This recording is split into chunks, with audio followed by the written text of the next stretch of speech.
Highway প্রায় 10-12 kilo রাস্তা, সকল জায়গায় তারা পুরা রাস্তাটাকে দখল করে নেয়। তো এই আমরা সেই সকাল 9টা থেকে 3:30 প্রায় 3:30 4টা বিকেল 3:30 4টা পর্যন্ত ধৈর্য সহকারে সমস্ত বিষয়গুলো মোকাবেলা করি এবং 4টার পরে আমরা রাস্তার যানবাহনকে চলাচলের জন্য উপযুক্ত মনে করে যানবাহন চলাচল স্বাভাবিক করে দিই। এখন আইন শৃঙ্খলা স্বাভাবিক আছে, কোনো ধরনের ভীতি বা কোনো বিষয় এখন নেই, আমাদের সকল বিষয় আমাদের নিয়ন্ত্রণে রয়েছে।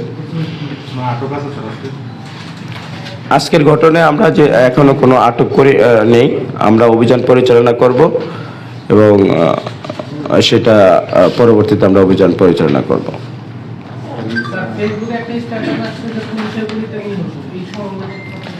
জি ধন্যবাদ আপনাকে। দেখেন, আমি প্রথমেই বলছি যে বিশেষ কোনো গোষ্ঠী বিশেষ কোনো উদ্দেশ্যে এই কাজটা করছে, ঠিক একইভাবে দেখেন আজকের এই ঘটনায় প্রায় 15 থেকে 20 জন পুলিশ আহত হয়, এখনো মেডিকেলে অ্যাডমিটেড আছে অনেক পুলিশ। সেটা না এনে যখন ইটপাটকেল নিক্ষেপ করে, একজন লোক, একজন ভ্যান চালক, সে ওখানে দাঁড়ানো ছিল, এই দুষ্কৃতিকারীদের ইট এসে তার মাথায় আঘাতপ্রাপ্ত হয়, তখন সে রাস্তায় পড়ে যায় পুলিশের সামনে। পুলিশ দ্রুত তাকে ওইখানে মধুখালী থানার ওসি সাহেবের গাড়ি ছিল, গাড়িতে উঠিয়ে তাকে দ্রুত মধুখালী স্বাস্থ্য কমপ্লেক্সে নিয়ে যায়। পুলিশ একজন আহত ব্যক্তিকে, সাধারণ নাগরিককে যখন দ্রুত হসপিটালে নিয়ে গেল পুলিশের গাড়িতে করে, ঠিক ওইখানে যাওয়ার পরেই এই দুষ্কৃতিকারীরা পুলিশের গাড়িতে আক্রমণ করে, যারা নিয়ে গেল চিকিৎসার জন্য তাদেরকে আক্রমণ করে আহত করে দেয়। তো দেখেন আমরা বিষয়টা কতটা তারা উত্তেজিত ছিল এবং স্বার্থান্বেষী ছিল। এরপরে তারা ফেসবুকে একটা ঘটনা রটায় যে এই ঘটনায় একজন পুলিশের গুলিতে একজন শহীদ হয়েছে, অথচ আজকের ঘটনায় কোনো লোক মারা যায়নি, সম্পূর্ণ একটা মিথ্যা তথ্য। এক ফেসবুকে দিছে 2 জন শহীদ হয়েছে, এক জায়গায় দিছে 1 জন শহীদ হয়েছে। ইভেন কোনো ধরনের লোক মারা যায় না, একজন ইটের আঘাতে গুরুতর আঘাতপ্রাপ্ত হয়, সে মধুখালী থানায় পুলিশ তাকে প্রথম ভর্তি করে, তারপর উচ্চ চিকিৎসার জন্য তাকে আমরা ফরিদপুর মেডিকেলে প্রেরণ করি। সেখানে আমার পুলিশ দাঁড়িয়ে থেকে বিশেষ চিকিৎসার ব্যবস্থা করা হয়।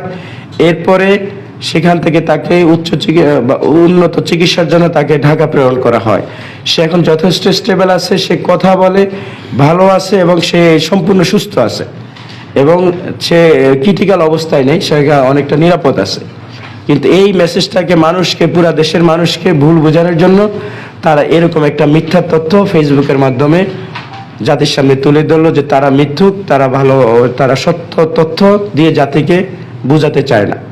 তার একটা দেশের ভিতরে বা এই ফরিদপুরের ভিতরে একটা আনরেস্ট অবস্থা তৈরি করতে চায় মিথ্যা তথ্যের মাধ্যমে। ইভেন আমাদের সকল পুলিশি নিরাপত্তা ব্যবস্থা ছিল, যদি পুলিশি নিরাপত্তা ব্যবস্থা না থাকতো তাহলে আজকে অনেক বড় ধরনের ক্যাজুয়ালিটি, বড় ধরনের ক্ষতি, এখানে সম্পদের ক্ষতি হতো, জীবনের ক্ষতি হতো। এবং আমরা মানুষের জীবন এবং সম্পদের নিরাপত্তার জন্য যতটুকু আইন শৃঙ্খলা মেজারমেন্ট নেওয়া দরকার, আমাদের 100% সেরকম মেজারমেন্ট ছিল বলেই আজকে কোনো সম্পদের ক্ষতি বা জীবনের ক্ষতি হয়নি। এক্ষেত্রে আমাদের কোনো ধরনের ব্যর্থতা এবং নিরাপত্তা শৈথিল্যতা ছিল না। সেই পুলিশের কাজে বাধাদানের মামলা হবে, সম্পত্তির যে ক্ষতি হয়েছে, যে আমাদের পুলিশ আহত হয়েছে, অবশ্যই এখানে মামলা। হ্যাঁ, ওই যে যখনই পুলিশে ইটা মারতেছিল ওই সময় উনি সামনে ছিল, ওই যে ওই পুলিশকে র্যান্ডমলি ইট মারতেছিল, ওই সময় যখন গুলি করে ইট এসে পড়ে, ওই সময় একটা হয়তো এই শর্ট গানের হয়তো কার্তুজ ছুঁড়ে গিয়ে তার হয়তো বডিতে লাগে। শর্ট গানের কিন্তু জানেন আপনি, এখানে ছোট ছোট ছোড়া থাকে, চামড়ার ভিতরে অনেক সময় হিট করে, তখন এটা বোঝা যায় যে এটা চামড়াতে হিট করে। এটা একেবারেই মানে বড় ধরনের কোনো ক্যাজুয়ালিটি হওয়ার মতো ইনজুরি না, এটা ভেরি সিম্পল উইপন আমরা ব্যবহার করি যাতে মানুষের জীবনের ক্ষতি না হয়। কিন্তু আমরা মবটাকে কন্ট্রোল করার জন্য যখন একেবারে আমরা না পারি, তখন এই রাবার জিনিসগুলো আমরা ব্যবহার করে থাকি। আমি তো সেটাই বললাম, উনি খুবই সুস্থ আছেন, উনি কথা বলছেন এবং কথা বলার ভিডিও আমাদের কাছে।